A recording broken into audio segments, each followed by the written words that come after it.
बहुत बहुत धन्यवाद संचालक महोदय, आपके कुशल संचालन के लिए और बहुत लच्छेदार जनता को बांध के रखने वाले शब्दों का प्रयोग करते हुए आपने कुशल संचालन किया है। उसके लिए आपको एक बार पुनः बहुत बहुत धन्यवाद और बहुत बहुत। आज यहाँ पर हम लोग उपस्थित हैं, एक्चुअली ये कार्यकर्ता सम्मेलन है और वाराणसी जिले का, और वाराणसी जिले के कार्यकर्ताओं का जो सम्मेलन है ये किसी पर्पज के लिए आज बुलाया गया है, उसका खुलासा मैं धीरे धीरे करता हूँ। तो सर्वप्रथम मैं कुछ कहने से पहले संविधान निर्माता डॉक्टर भीमराव अंबेडकर, माता अहिल्याबाई होलकर, देशभक्त रत्नप्पा कुमार, रामचंद्र विद्यार्थी,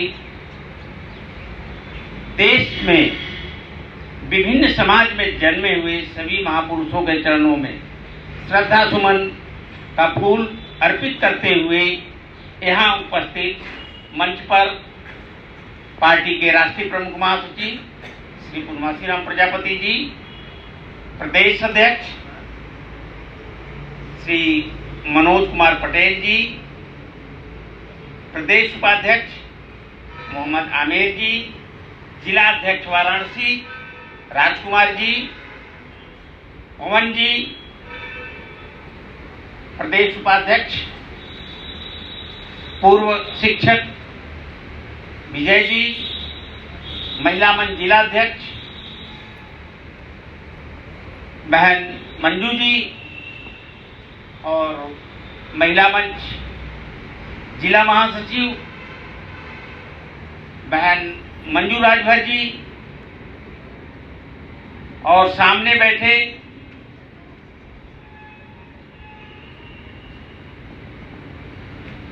अजगरा विधानसभा अध्यक्ष मंगला यादव जी, विधानसभा अजगरा उपाध्यक्ष श्री राम जी चौहान जी, जिला उपाध्यक्ष अल्पसंख्यक मंच अली अहमद जी, जिला सचिव वाराणसी श्री अरविंद मौर्य जी, जिला महासचिव वाराणसी श्री अवधेश प्रजापति जी, जौनपुर से चलकर आए श्री चंदन महाकाल पत्रकार जी, नवापुरा दुर्गा कुंड से चलकर आए मोहम्मद शाहनवाज जी, जिला सचिव श्री सूरज प्रजापति जी,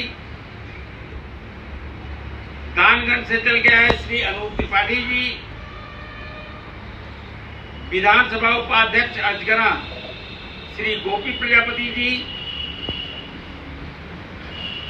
और लक्ष्मी मातृशक्ति लक्ष्मी देवी राजभर जी, द्रौपदी देवी राजभर जी, संगीता देवी राजभर जी, मुन्नी देवी राजभर जी, प्रमीला देवी जी और प्रभु नारायण गौड़ जी। मैं सभी लोगों का कैप्टन राजकुमार, राष्ट्रीय अध्यक्ष राष्ट्रीय समता पार्टी बीपी, हार्दिक वंदन अभिनंदन स्वागत करता हूं। आप लोग इतनी देर से अपना अमूल्य समय दे करके बैठे हुए हैं, इसके लिए मैं शुक्रगुजार हूं। और बिना देर किए मैं मुद्दे की बात पे आता हूं। पार्टी है तो निश्चित तौर से राजनीति की बात होगी, और मैं कुछ राजनीति के बारे में ही बताऊंगा। हमारी पार्टी है, आप लोगों को विदित है, पार्टी के पदाधिकारी हैं। हमारी पार्टी के जो उद्देश्य हैं मैं उसके बारे में चर्चा करूंगा।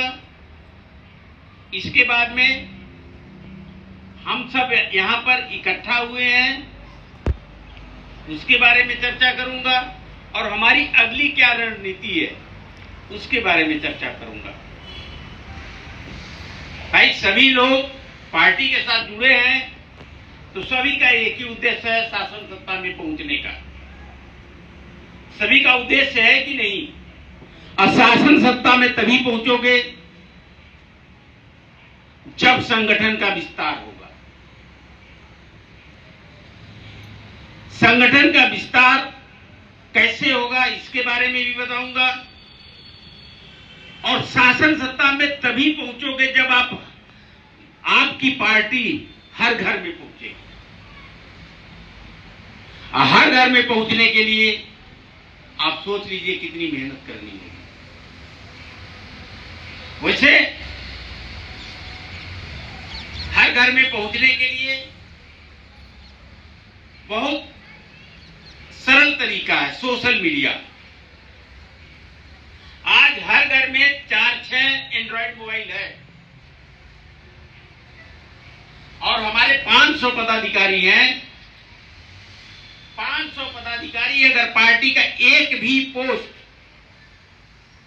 सोशल मीडिया पर भेजे और 500 पदाधिकारी एक दूसरे का शेयर कर दें तो सोशल मीडिया पर 25,000 पोस्ट हो जाएगा।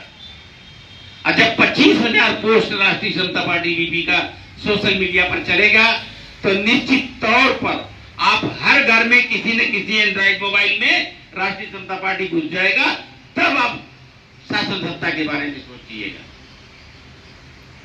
वैसे हमारे पार्टी का उद्देश्य है 95-5, पहला उद्देश्य है। अब आप बोलोगे 95-5 क्या है? भाजपा 80-20 की राजनीति करती है। 80-20 आते ही सबके दिमाग में आ जाता है हिंदू वर्सेस मुस्लिम। सपा बसपा 85-15 की बात करते हैं। इससे समझ में आ जाता है ST SC OBC minority versus सवर्ण। लेकिन ये 95-5 क्या है? 95-5 कहने का मतलब है अमीर वर्सेस गरीब।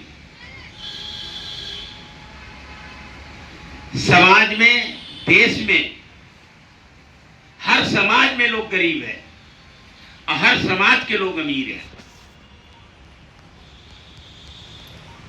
चाहे वो एसटी एससी ओबीसी माइनॉरिटी हो चाहे सवर्ण हो, हर समाज के लोग एक हद से ज्यादा अमीर कुछ हैं तो 5% लोग हैं और 95% लोग हर समाज के या तो मीडियम क्लास हैं या तो गरीब हैं और ठाकुर ब्राह्मण से लेकर के चमार मुसार पासी तक हैं। तो हम उनकी लड़ाई लड़ रहे हैं जो लास्ट लाइन में बैठा है, जिसके पास तक अभी तक कोई पहुंचा ही नहीं। हम उसको लास्ट लाइन से उठा करके अगली लाइन में बैठाने का कार्य करने के बारे में सोच रहे हैं। या हम आपको समझाते हैं, मेरी आवाज आप लोगों को पहुंच रही होगी। मैं कलम के माध्यम से आपको समझाना चाहता हूं। ये क्या है? और एक कलम के 2 पार्ट होते हैं, एक भाग बड़ा है, एक छोटा है। छोटे भाग का कोई काम नहीं है। अगर एक गुम भी हो जाएगा तो भी कलम काम करेगा। करेगा कि नहीं करेगा? तो आप यूं समझ लीजिए कि 95% ये है और 5% ये है। करने के लिए 95% लोग ही काम करते हैं। चाहे वो सरकार बनाते हैं, सरकार गिराते हैं, टैक्स भरते हैं, सब कुछ करते हैं। आपके टैक्स से ही सरकार चलती है। ये 95% लोगों के टैक्स से ही सरकार चलती है। लेकिन ये 95% लोग ही काम करते हैं। लेकिन कहीं दिखता नहीं है 95% का लोग का काम। जहां दिखने की बात आती है, ये इसके ऊपर 5% वाला बैठ जाता है। ये रखा कहाँ जाता है? पॉकेट में। दिखता कौन है? कौन दिखता है? 5%। तो हमको 5% को दिखने नहीं देना है। हमने उसके खिलाफ मोर्चा खोला है। बोलो हमारी लड़ाई सही है कि गलत है? आप लोग साथ दोगे? अरे हाथ उठा करके बताइए। लड़ाई लड़ा जाए 95 की। अगर सही है तो निश्चित तौर पर लड़ाई लड़ी जाएगी। दूसरा हमारा है वन नेशन वन एजुकेशन। अगर एक देश है तो एजुकेशन भी एक ही होना चाहिए, चाहे वो उत्तर प्रदेश हो, चाहे मध्य प्रदेश हो, चाहे दिल्ली हो, चाहे राजस्थान हो, चाहे केरला हो, चाहे बंगाल हो। लेकिन हर जगह बोर्ड अलग है। कहीं सीबीएसई बोर्ड है, कहीं दिल्ली बोर्ड है, कहीं यूपी बोर्ड है। लेकिन जो टेस्ट में पेपर बनता है वो ऑल इंडिया बेस पर एक ही बनता है। अगर उस पेपर को बनाने वाला दिल्ली बोर्ड का अगर निकल गया तो दिल्ली बोर्ड के सिलेबस का पेपर उसमें छाप के रख देगा। उत्तर प्रदेश मध्य प्रदेश वाले क्या करेंगे? बच्चे में टैलेंट बहुत है,